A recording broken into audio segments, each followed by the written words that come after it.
Magandang araw, tayo ngayon ay dadako sa ikapat na bahagi ng ating pag-aaral at ito ay may pamagat na pagkakakilanlan ng Iglesia ng Diyos. May daan-daang iba't ibang iglesia na may iba't ibang aral ang ipinalalagay na sila ang Iglesia ng Diyos sa ibabaw ng lupa. Ngunit paano ito maaring mangyari?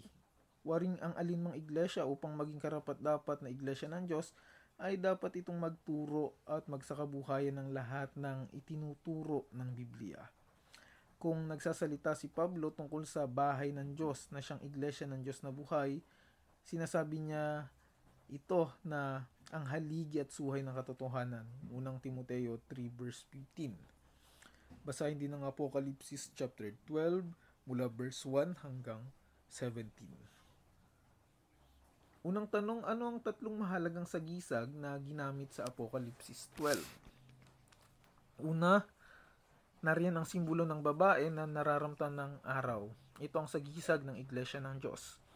Upang isang malinis, magandang babae ang paraan ng Diyos ng pagsasagisag sa kanyang iglesia. Basahin ang Jeremias 6 verse 2, unang Korinto 11 verse 2. Ang kasuotan ng babae ay maaring kumakatawan sa damit ng katwiran ni Kristo. Ang buwan ay isang sagisag ng mga uri at mga anino ng panahon ng matandang tipan.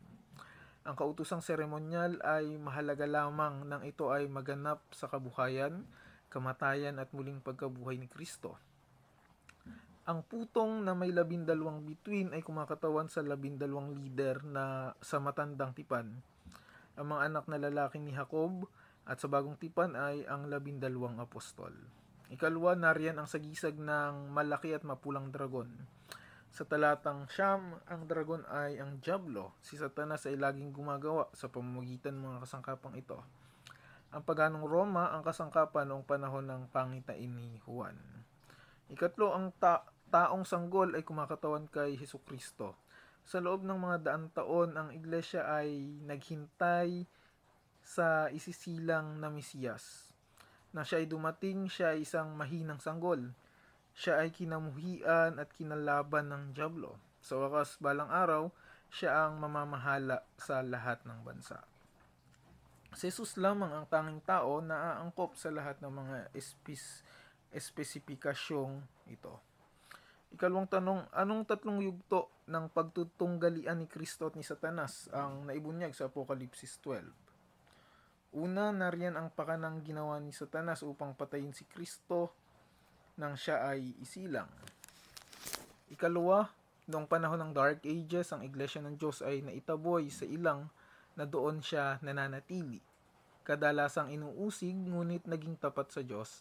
At kahit na ang Diablo sa pamamagitan ng mga digmaan ay nagsikap na lipulin ang iglesyang tumakas, gayunman, ang lupa ay nakatulong sa babae. Paano? Sa pamamagitan ng pagbibigay ng mga dakong mapagtataguan sa mga kuweba at mga dakong ilang at gayon din ng pagkatuklas ng New World, ang Amerika, na doon ay may kalayaang sumamba sa paraan na piliin ng isang tao. Ang panahong ito ay umabot mula noong AD 538 hanggang noong AD 1798. Ikatlo, nang ang iglesia ay makaraan na sa kanyang karanasan sa ilang sa dulo ng ika-18 siglo, muling nagpatuloy si Satanas sa kanyang mahigpit na pakikibaka laban sa nalabi ng iglesia ng Diyos. Ikatlong tanong, anong mga palatandaan na mapagkakakilanlan ng iglesia ng Diyos sa mga huling araw na ito? Ang sabi sa Apocalypse 12 verse 17, nagalit ang dragon sa babae at umalis upang digmain ang nalabi sa binhi ng babae. Ang mga tumutupad sa mga utos ng Diyos at ang mga may patotoo ni Jesus. Dito ay ibinigay ang tatlong palatandaan na nagpapakilala sa iglesia na nalabi, taglay ang ganap na katiyakan. Una, ang Diablo ay galit sa nalabi sa binhi ng iglesia. Sapagkat ang isang nalabi ay laging katulad ng orihinal, ito ay nangangahulugan na ang huling iglesia ay katulad ng iglesyang apostolika. Kaya ang mga aral nito ay dapat na lubos na alinsunod sa Biblia, ang saligan o pamantayan ng Kristiyano. Ikalwa, ang huling iglesia ng Diyos ay magiging isang iglesia na nag-iingat ng kautusan. di tulad ng nagsisipaniwala sa mga aral at salit-saling sabi ng mga tao. Ikatlo, ang Iglesia ng Diyos sa huling kapanahonang ito ay mayroong patotoo ni Kristo. Ang patotong ito ni Jesus sa pamamagitan ng mga propeta. Unang Pedro chapter 1 mula verse 10 hanggang 11 ay taguring ng Biblia para sa kaloob ng propesiya na nakatulong sa mga banal na tao ng Diyos upang sulatin ang mga aklat sa Biblia. Ikalawang Pedro 1 verse 21. At ito ang paraan na ginagamit ng Diyos sa pagpapatnubay sa kanyang iglesia ngayon. At ikaapat, ang iglesyang nalabi sapagkat nasa pinakahuling bahagi ng gawain ng Diyos, ang natural na magpapahayag ng huling pabalita ng Diyos. Ang mga ito ay masusumpungan sa Apokalipsis 14:6 hanggang 14. Tingnan ang ikalima, ang huling nagbababalang pabalita ng Diyos. Sa talinhaga ng pastor at ng tupa, sinabi ni Jesus, mayroon akong ibang mga tupa na wala sa kulungang ito. Kailangan ko rin silang dalhin dito at kanilang papakinggan ang aking tinig.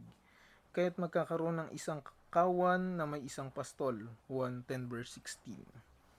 Ang lahat ng tupa ay hindi lamang makakarinig ng tinig ng pastor, kundi si Jesus ay nagpatuloy.